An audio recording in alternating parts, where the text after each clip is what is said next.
38장 8절도 읽도록 하겠습니다. 자, 출애굽기 30장 17절부터 21절, 38장 8절입니다. 여호와께서 모세에게 말씀하여 이르시되 너는 물두멍을 노수로 만들고 그 받침도 노수로 만들어 씻게 하되 그것을 회막과 제단 사이에 두고 그 속에 물을 담으라. 아론과 그의 아들들이 그 두멍에서 수족을 씻되 그들이 회막에 들어갈 때에 물로 씻어 죽기를 면할 것이요 제단에 가까이 가서 그 직분을 행하여 여호와 앞에 화제를 살을 때에도 그리할지니라.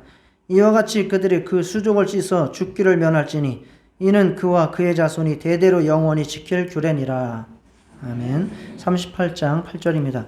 그가 노수로 물두멍을 만들고 그 받침도 노수로 하였으니 곧 회막문에서 수종드는 여인들의 거울로 만들었더라. 아멘. 요즘 우리가 성막에 대해서, 성전에 대해서 말씀을 나누고 있습니다. 지난주에는 번제단에 대해서 살펴보았습니다. 번제단은 바로 예수 그리스도의 십자가 대속의 죽음의 그림자이며 또 교회의 복음 전파와 영혼 섬김의 그 모습을 보여주시고 있고 또 성령에 의한 예수 그리스도의 사역 그리고 우리의 사역에 대해서 예표하고 있다라고 말씀을 나눴습니다. 오늘은 물두멍에 대해서 살펴보겠습니다. 동문을 통해서 들어가면 성막의 뜰이 나옵니다. 그 성막의 뜰에서 첫 번째 만나는 것이 바로 번제단이 있고 그 번제단에서 자신의 죄를 사함받는 제사를 드리고 나서 그 다음에 통과해야 되는 바로 이제 기구가 물두멍입니다. 물두멍은 번제단과 성소 사이에서 노수로 만들어 놓도록 했습니다. 그 물두멍에다가 물을 담아 놓게 했고 성막에서 섬기는 제사장들이 그 두멍의 물로 씻도록 했습니다. 제사장들은 번제단이나 회막에 들어가서 섬기는 일을 할 때에 반드시 물두멍에서 씻도록 했고 그거를 씻지 않을 때에는 죽는다라고 오늘 본문에 말씀하고 있죠. 자, 그 제사장들이 물두멍에서 손을 또 발을 씻으면서 자기를 정결하게 하였고 그리고 자기가 하는 그 일에 대한 사명감을 고취하였고 그리고 한없는 하나님의 은혜와 영광을 누리며 바라볼 수 있게 되었습니다. 우리는 바로 이 땅에서 살아가는 영적인 제사장들입니다. 우리도 날마다 우리를 물두멍 앞에서 회개하며 거룩하게 살아가는 삶을 우리가 살아가야 될 것이고 그리고 하나님의 영광을 위한 사명의 삶을 살아가야 될 것이고 한없는 은혜와 영광을 누리며 살아가야 되겠습니다. 우리가 이 성막이나 성전을 볼 때 이것은 하나님께서 지시하신 그대로 지으신 것이고 바로 하나님이 이스라엘과 함께 거하시기 위해서 지은 집이라고 말씀하셨죠. 그런데 이것은 바로 신약의 예수 그리스도께서 오셔서 영원히 우리와 함께 하시고 구원하실 것에 대한 예표요 그림자이라고 말씀하셨습니다. 지금 이 성막과 성전은 다 폐해졌지만 바로 예수 그리스도로 이루어진 것을 알고 우리가 어떻게 이것을 영적으로 우리의 영혼이 이 말씀을 받아서 살아가야 될 것인지 생각하면서 들으시기를 축복합니다. 자, 성막을 만드는데 엄청난 금은 보화가 들어갔습니다. 금이 29달란트와 730세겔이고 은도 100달란트와 1775세겔 그 밖에도 수많은 금은 보화가 이 성막을 만드는 데 들어갔습니다. 요즘 화폐 가치로 따져도 가장 작게 잡아도 300억이 넘는다라고 합니다.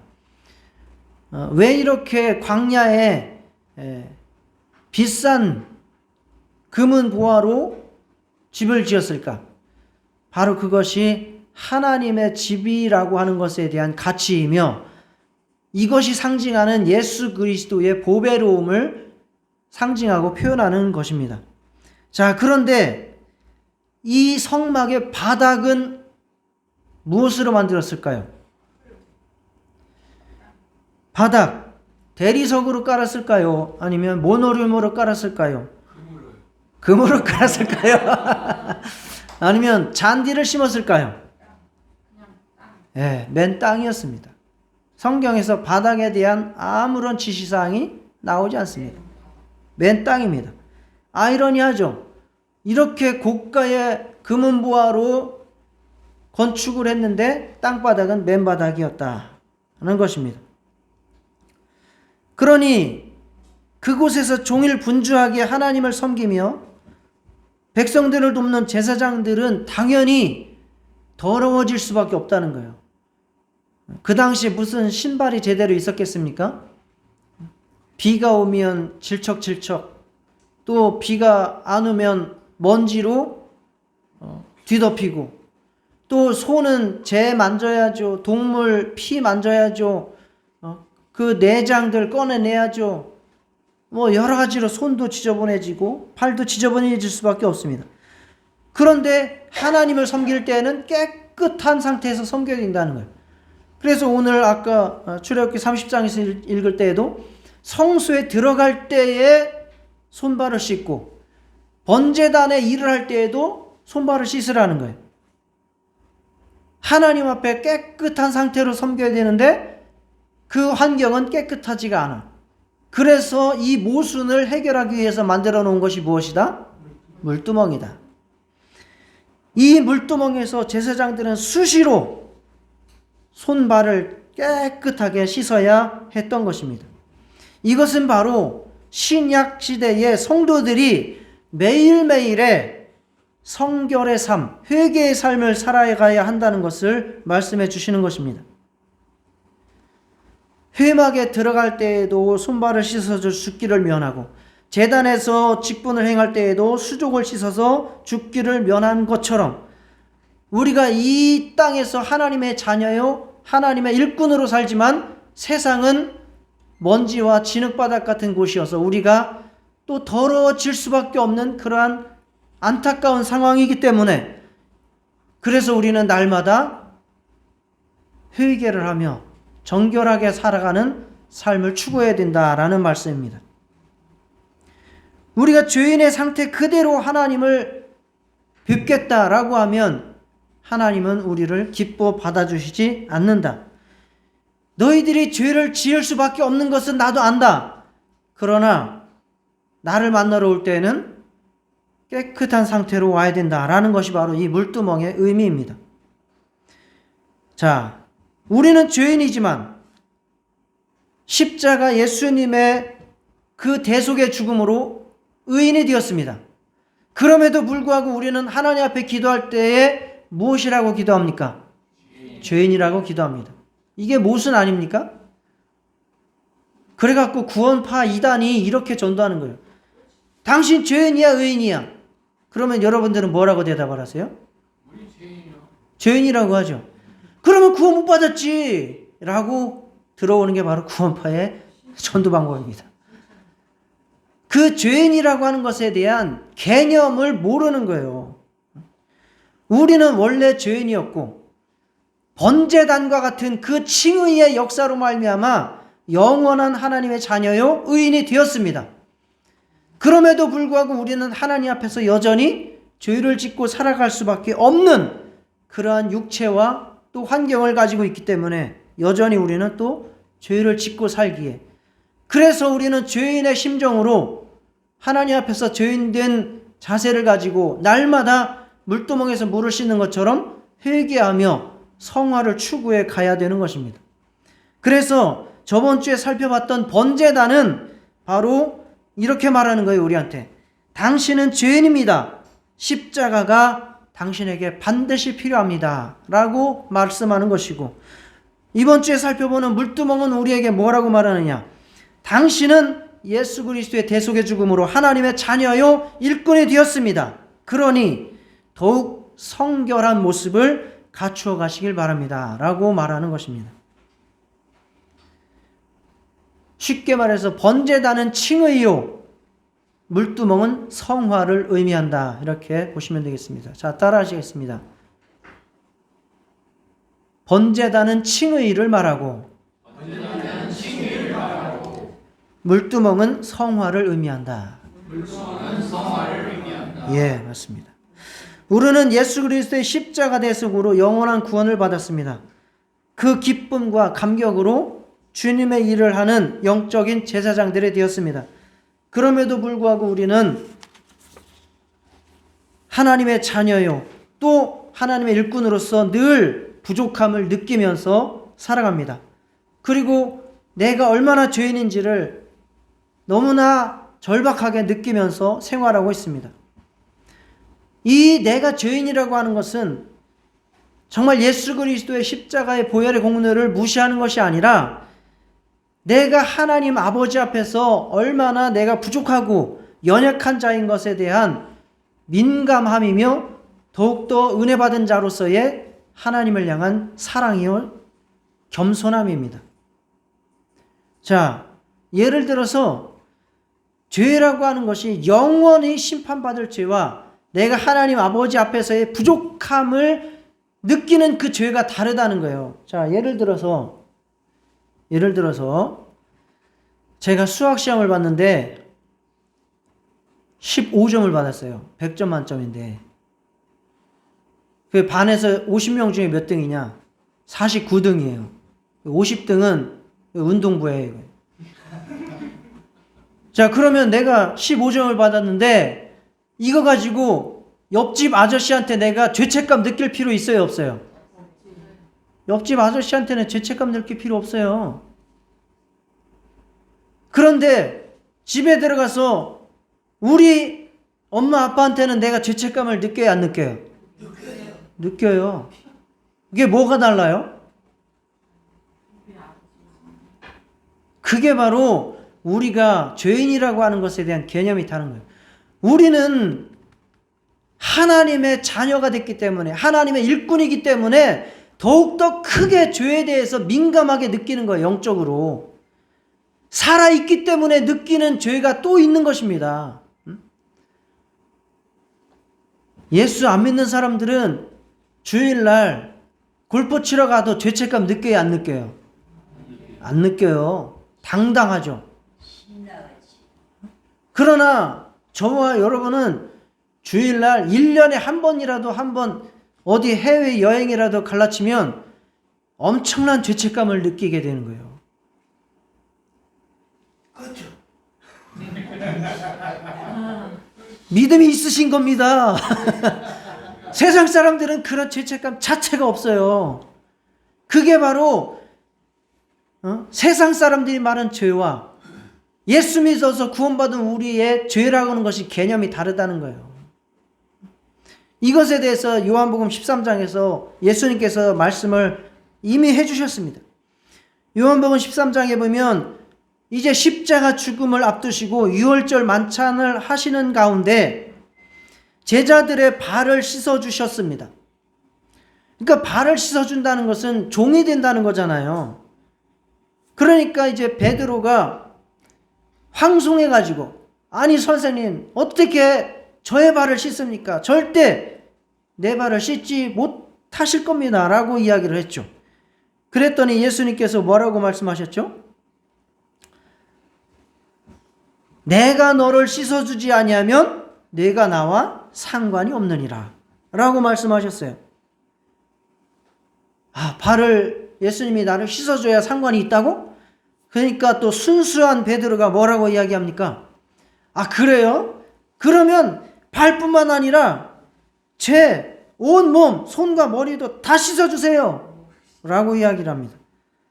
그랬더니 예수님께서 하신 말씀이 10절에 이미 목욕한 자는 발밖에 씻을 필요가 없느니라 라고 말씀했습니다.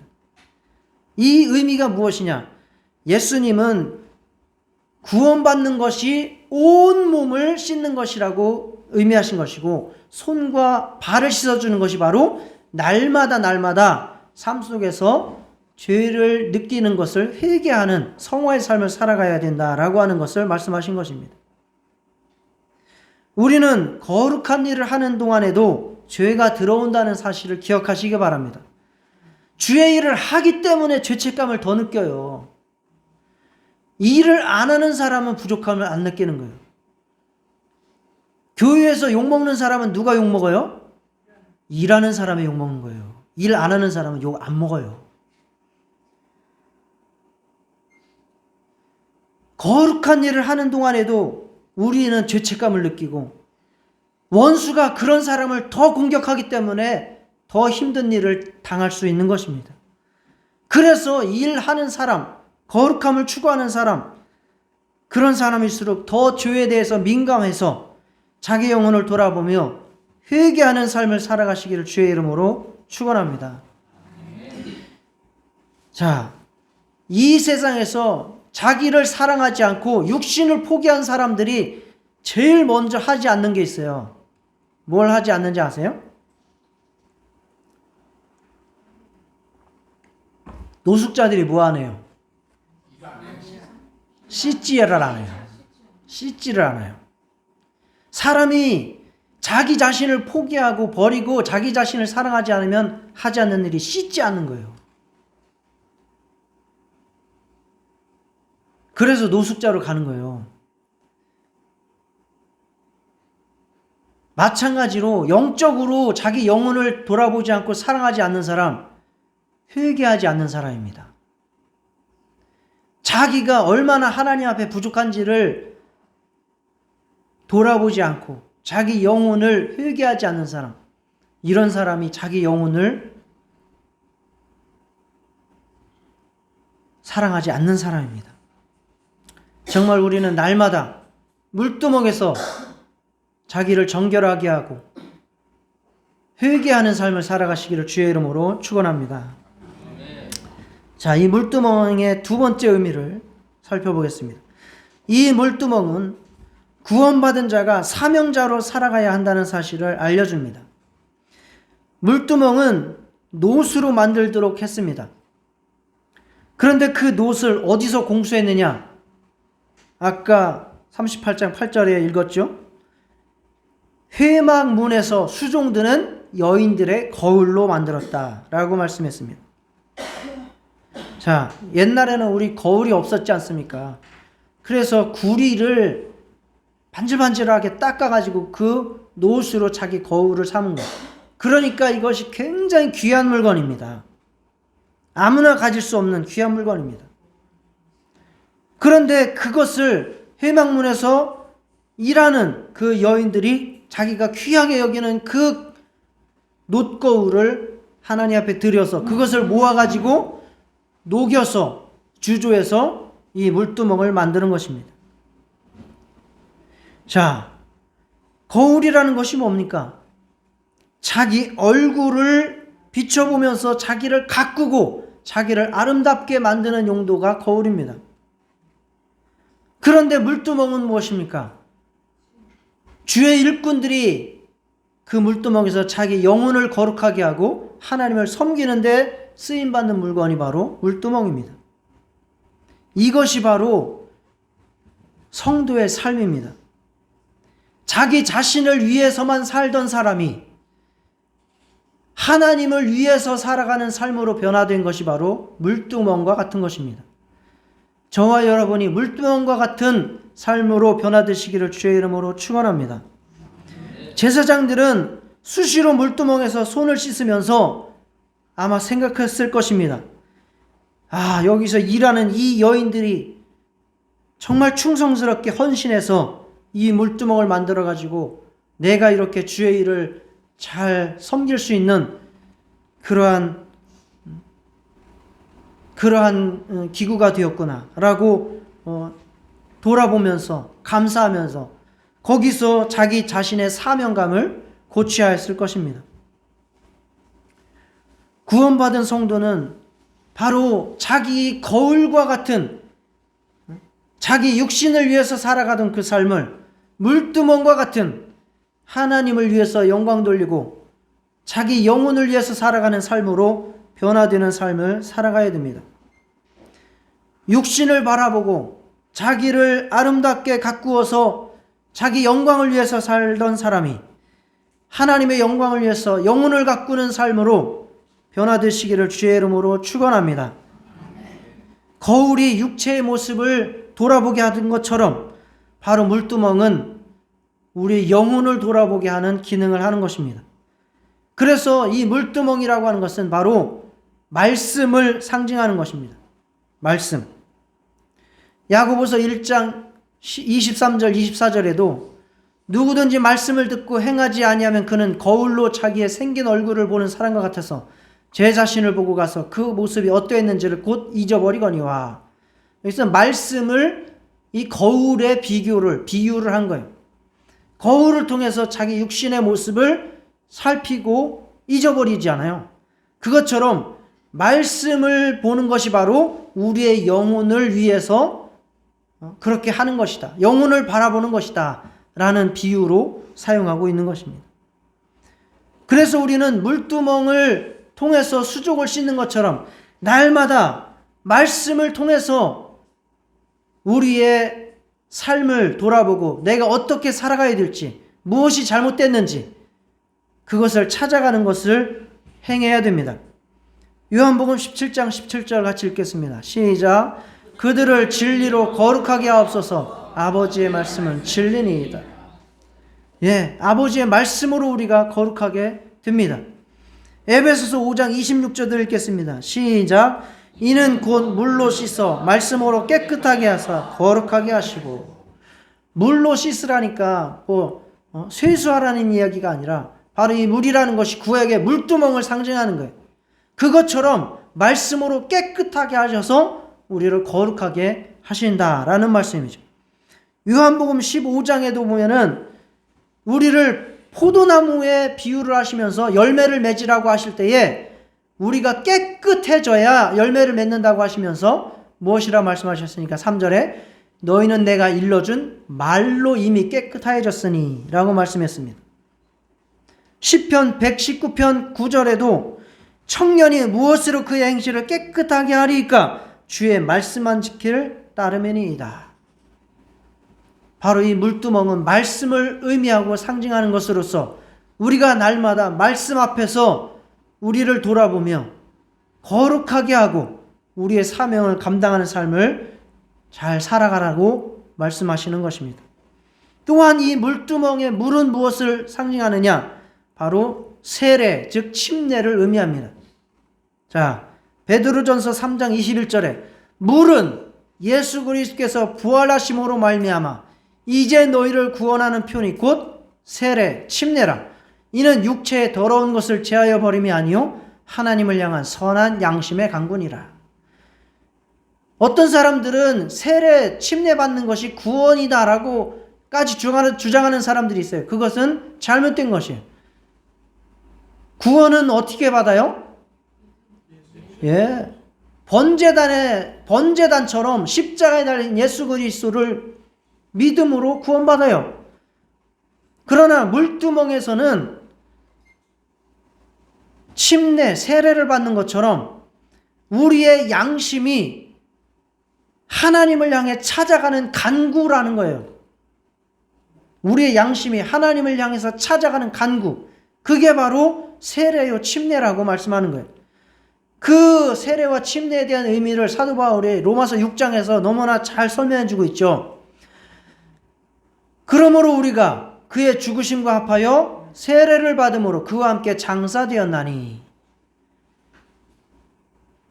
이는 아버지의 영광으로 말미암아 그리스도를 죽은 자 가운데서 살리심과 같이 우리를 또한 새 생명 가운데서 행하게 하려 함이라. 그러므로 너희는 죄가 너희 죽을 몸을 지배하지 못하게 하여 몸의 사욕에 순종하지 말고 또한 너희 지체를 불의의 무기로 죄에게 내주지 말고 오직 너희 자신을 죽은 자 가운데서 다시 살아난 자 같이 하나님께 드리며 너희 지체를 의의 무기로 하나님께 드리라. 이게 바로 세례 즉 침례의 의미입니다. 내가 구원받았으니 이제는 옛사람 육체를 위한 삶을 어떻게 해요? 장사 지내고 새롭게 태어나서 이제는 누구를 위해서 살아요? 하나님을 위해서 살아가겠습니다 라고 모든 사람들 앞에서 고백하고 결단하고 그렇게 다짐하는 것이 바로 세례 즉 침례입니다. 자, 우리 모두 세례 받으셨죠? 침례 받으셨죠? 정말 우리가 이 물두멍에서 그렇게 결단하시 날마다 그 세례의 믿음, 침례의 믿음으로 살아가시기를 주의 이름으로 축원합니다. 구원받은 자는 제사장이 되는 거예요. 구약 시대에는 특정한 그 라인만, 태어난 태생적으로 그 라인만, 족보에 속한 사람만 제사장이었지만 이제는 예수 믿는 모든 사람이 제사장입니다. 그들이 할 일이 바로 이 땅에 하나님의 예수 그리스도의 아름다운 덕을 선포하는 사명의 삶을 살아가는 것이다 라고 말씀하고 있습니다. 베드로전서 2장 9절을 같이 읽겠습니다. 시작. 그러나 너희는 택하신 족속이요 왕같은 제사장들이요 거룩한 나라요 그의 소유가 된 백성이니 이는 너희를 어두운 데서 불러내어 그의 기이한 빛에 들어가게 하신 이의 아름다운 덕을 선포하게 하려 하심이라.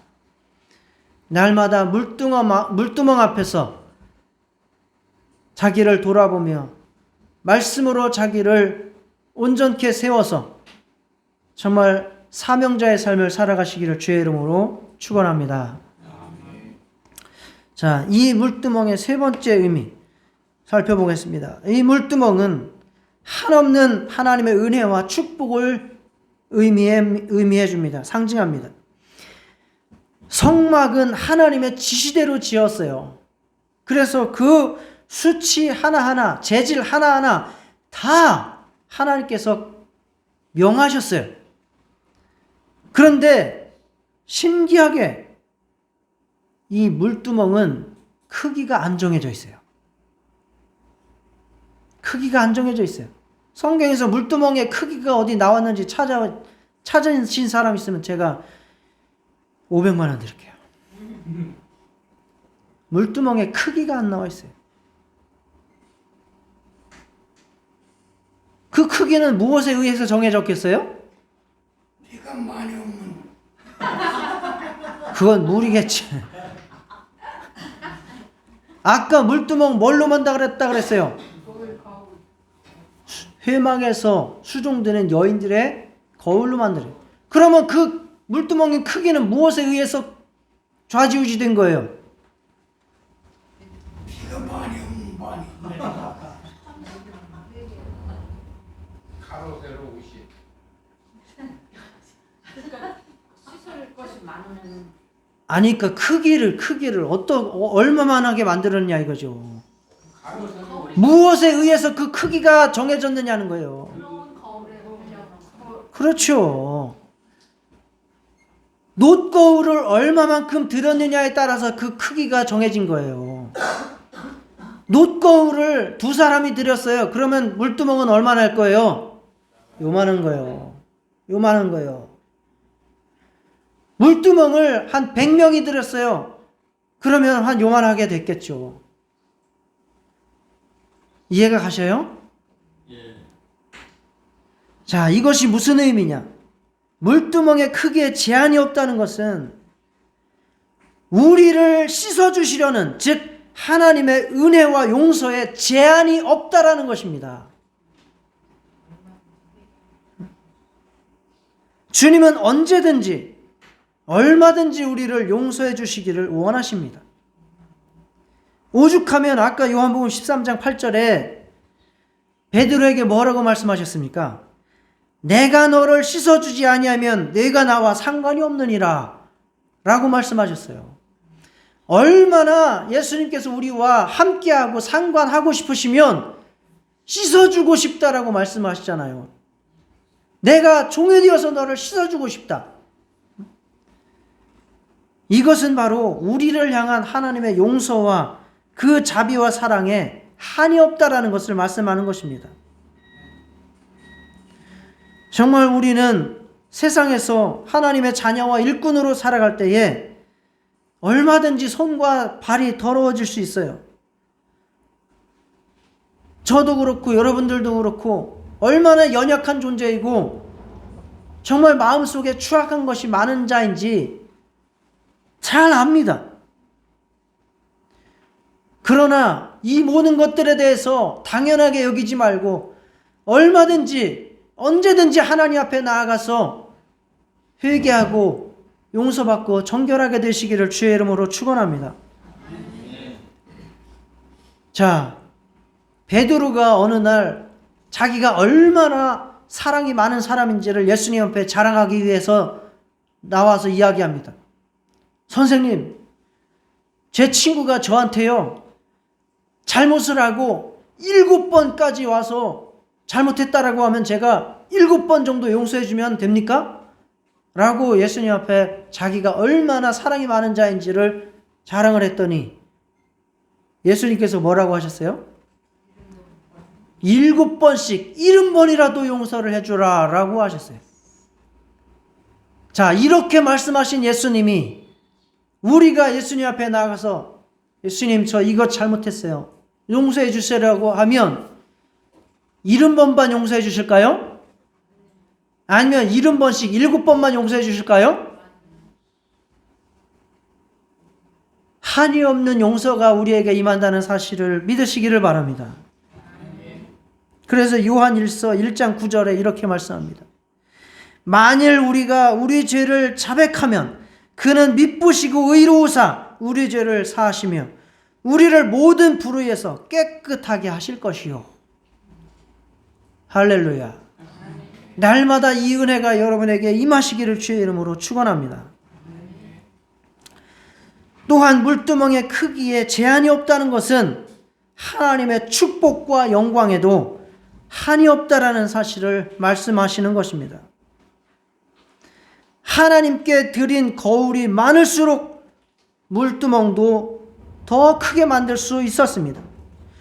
주님을 향한 그 헌신에 하나님의 그 축복도 넘쳐나게 된다라는 사실입니다.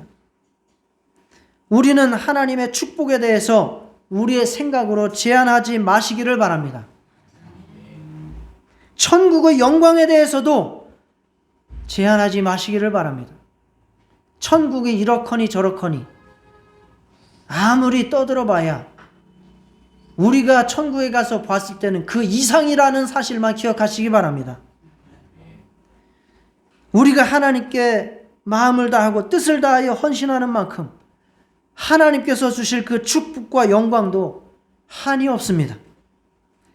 그래서 마태복음 11장 12절에 예수님께서 침례 요한의 때로부터 지금까지 천국은 침노를 당하나니 침노하는 자가 빼앗느니라 라고 말씀하신 거예요. 누구나 이제 물두멍을 바라보면서 또 물두멍 앞에서 손을 씻으면서 주의 일을 하는 자들에게 하나님께서는 이 세상에서의 축복뿐만 아니라 하늘에서의 하나님의 나라를 한량없이 침노당하듯이 그렇게 허락해 주시는 분이시라고 말씀하시고 있는 것입니다. 그래서 사람들이 신앙생활할 때 뭐 적당히 해라, 이것은 아예 하나님을 모르는 사람들이 하는 소리예요. 하나님을 아는 사람들은 그 하나님의 축복과 영광에 한이 없음을 알기 때문에 어떻게 하면 더 하나님을 기쁘시게 할까 날마다 고민하며 정말 이 땅에서 사명 감당의 삶을 살아간다는 사실을 기억하시기 바랍니다.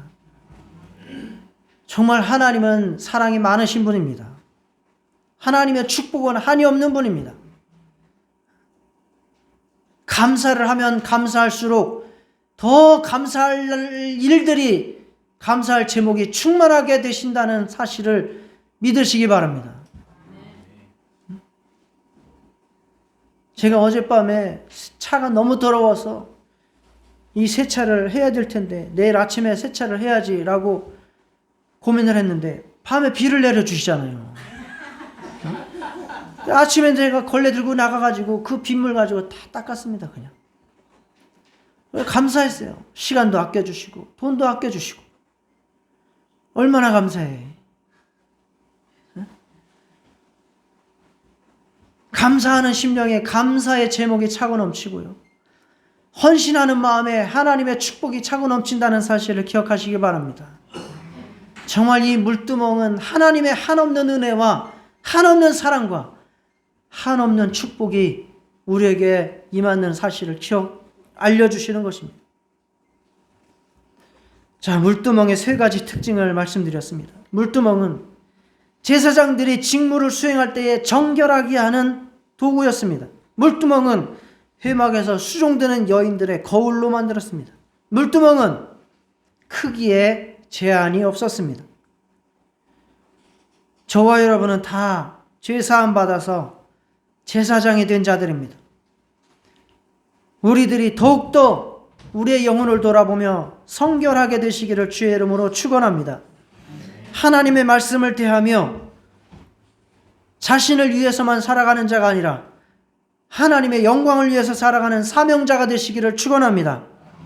주의 일을 할 때에 한없는 은혜와 그 축복과 영광을 누리며 바라보며 행하시기를 주의 이름으로 축원합니다. 다 같이 기도하시겠습니다.